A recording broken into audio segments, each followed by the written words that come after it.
আসসালামু আলাইকুম। বাংলার রাঁধুনি রান্নাঘরে সবাইকে স্বাগতম। আবার চলে এলাম আপনাদের মাঝে।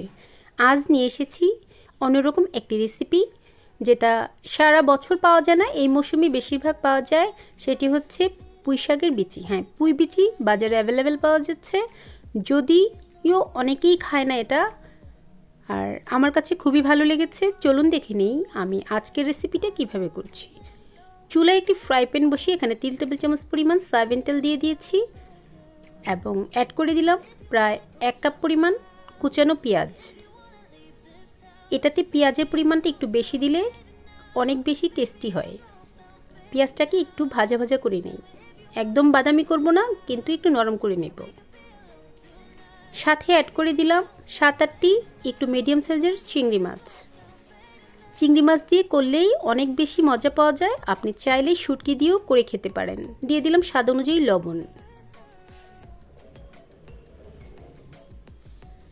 এখন অ্যাড করে দিব 1 চা চামচ পরিমাণ আদা রসুন বাটা। দিয়ে দিলাম হাফ চা চামচ পরিমাণ হলুদ গুঁড়া। খুব বেশি মশলা দিতে হবে না। দিয়ে দিলাম সামান্য একটু মরিচের গুঁড়া। ঝালটা আপনি আপনার মতো করে অ্যাড করে নেবেন। আমি ঝালের পরিমাণটা একটু কম করি সবসময়, কারণ আমি ঝালটা বেশি খেতে পারি না। দিয়ে দিলাম সামান্য একটু পানি মশলাটি কষানোর জন্য। ঢাকনা দিয়ে 2 মিনিটের মতো একটু কষিয়ে নিই। দেখুন মশলাটি একদম তেলের উপর উঠে এসছে।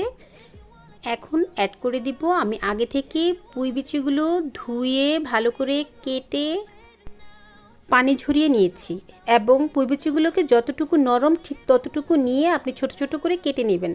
যতটা ছোট করবেন খেতে ঠিক ততটাই টেস্টি লাগবে। অন্য কোনো কিছু আমি এখানে অ্যাড করব না। দেখুন ঠিক এভাবে ছোট ছোট করে কেটে নিয়েছি। শুধু নরম অংশটুকু নেবেন।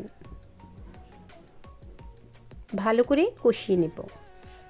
এখানে আমি এক্সট্রা কোনো পানি ব্যবহার করব না। পুঁই বিচি থেকে যতটা পানি উঠবে ঠিক ততটুকু দিয়ে আমি রান্নাটা শেষ করব। পানি দিলে খেতে খুব একটি টেস্টি হয় না, কালারটাও নষ্ট হয়ে যায়। আর এই পর্যায়ে চুলা আঁচটি একদম বাড়িয়ে দিবেন না, মিডিয়াম করে রাখবেন, তাহলেই হয়ে যাবে। বারবার নেড়ে দিব যাতে নিচে লেগে না যায়।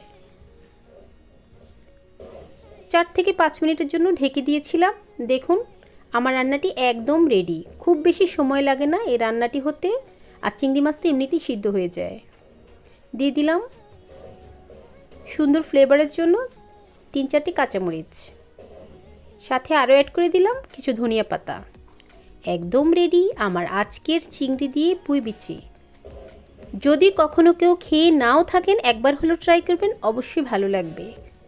আর আমার রেসিপিটি যদি আপনাদের ভালো লেগে থাকে, please like, comments and share করে দিবেন, সাবস্ক্রাইব করে দিবেন এবং পাশে থাকা বেল আইকনটি ক্লিক করে দিবেন।